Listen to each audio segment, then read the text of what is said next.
नमस्कार मित्रांनो, स्वागत आहे तुमचं शोध चवीचामध्ये. तर आज आपण एकदम अनोख्या आणि नवीन ठिकाणी आलेलो आहे, जे वसलेलं आहे कोकणामध्ये. क्षेत्र संगमेश्वर जे आहे त्याच्यापासून 50 किलोमीटर अंतरावरती हे ठिकाण आहे. हे महादेवाचं अत्यंत जागृत देवस्थान आहे आणि तिथं लाईट लावली जात नाही आणि आतमध्ये जिवंत साप पण असतात आणि खूप छान असा धबधबा आहे.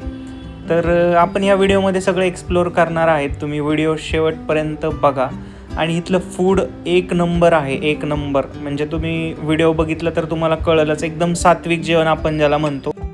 मंदिर परिसरामध्ये एंट्री केल्यानंतर खूप छान आणि मोठी अशी कमान आहे, ज्याच्यावरती खूप छान अशा कार्विंग्स केलेल्या आहेत. या मंदिराला 500 पायऱ्या आहेत आणि आसपासचा पूर्ण भाग डोंगरांनी वेढलेला आहे. आणि वरती जाताना खूप छान स्टॉल्स आहेत, जिथं हँडमेड आणि हँडक्राफ्टेड गोष्टी मिळतात. आणि जाताना एनर्जी लेवल टिकून ठेवण्यासाठी खूप छान असे ड्रिंक्स आहेत. त्याच्यामध्ये कोकम, त्याच्यानंतर मठ्ठा आणि वेगवेगळे ज्युसेस आहेत.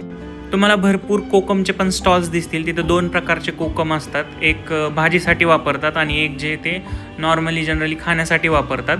तुम्हाला इथं जाताना बिलकुल मोह नाही आवरणार, कारण एवढे छान छान स्टॉल्स आहेत आणि इथली जी वाईब आहे ती एवढी छान आहे. आसपासचं वातावरण एवढं छान आहे. आपण आता मंदिराच्या 500 पायऱ्या कंप्लीट केलेल्या आहेत आणि दर्शनाची वेळ सकाळी 7 ते संध्याकाळी 7 असते. आणि इथं असा बोर्ड आहे बाहेर, मार्लेश्वर मंदिर मारळ. तर मारळचा देव प्लस ईश्वर म्हणजे मार्लेश्वर, तसं ह्या तीर्थक्षेत्राचं नाव ठेवलेलं आहे.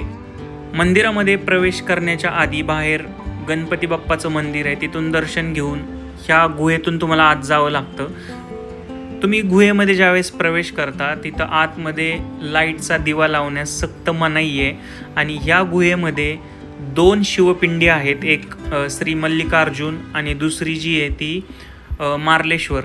तर मल्लिकार्जुन हा मोठा भाऊ असल्याचं मानलं जातं. या गुहेमध्ये आतमध्ये खूप सारे जिवंत साप आहेत आणि ते भाविकांना दर्शन पण देतात, पण आत्तापर्यंत कुठल्याच भाविकांना त्यांनी काही इजा केलेली नाही आहे. खूप आतमधलं वातावरण जे आहे ते प्रसन्न आहे. तुम्ही नक्की या, इथं व्हिजिट करा, खूप प्रसन्न वाटतं. आता आपण जाणार आहे मार्लेश्वरचं दुसरं आकर्षण, ते म्हणजे धारेश्वर धबधबा, जो सह्याद्रीनी तिन्ही साईडनी वेढलेला आहे आणि 200 फूट उंचीवरून कोसळतो.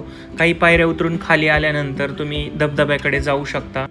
सह्याद्रीच्या कड्यावरून कोसळणारा हा धबधबा पुढे बाव नदी म्हणून वाहू लागतो आणि माघ महिन्यात या धबधब्याच्या खाली आंघोळ करणं म्हणजे खूप पवित्र समजलं जातं.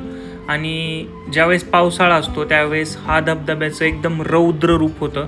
तर आता आपण धबधबा बघून आलेलो आहे, मंदिराचं दर्शन पण झालेलं आहे मार्लेश्वराचं. तर आता आपल्याला भूक खूप जास्त लागली होती आणि तुम्हाला दमल्यानंतर खूप असं गरम काहीतरी खावंसं वाटतं. तर इथं खूप छान असे फ्रेश स्टॉल्स आहेत आणि साईडला बसायला पण सिटिंग अरेंजमेंट खूप छान आहे. एकदम निसर्गाच्या वातावरणात आणि ती खाण्याची जी मजा असते ती तुम्हाला इथं अनुभवता येईल. आम्ही त्यांची व्हेज थाळी आणि कांदा भजी मागवलेले. कांदा भजी एवढे अप्रतिम होते. व्हेज थाळीमध्ये पण खूप छान पदार्थ त्यांनी दिले होते. त्याच्यामध्ये बेसन, त्याच्यानंतर मुगाची तिखट भाजी, वरण, भात, त्याच्यानंतर साईडला चटणी दिलेली, कांदा दिलेला, लोणचं दिलेलं, त्याच्यानंतर ठेचा दिलेला. तर ह्याची टेस्ट आहे ना, ती तुम्ही इथे येऊनच अनुभवा, कारण मी नाही सांगू शकत, एवढी क्लास लागते. तर नक्की व्हिजिट करा. आमचा व्लॉग कसा वाटला, व्हिडिओ कसा वाटला तो कमेंटमध्ये नक्की सांगा आणि आपल्या चॅनलला सबस्क्राईब करा. तोपर्यंत खात राहा, फिरत राहा आणि खुश राहा.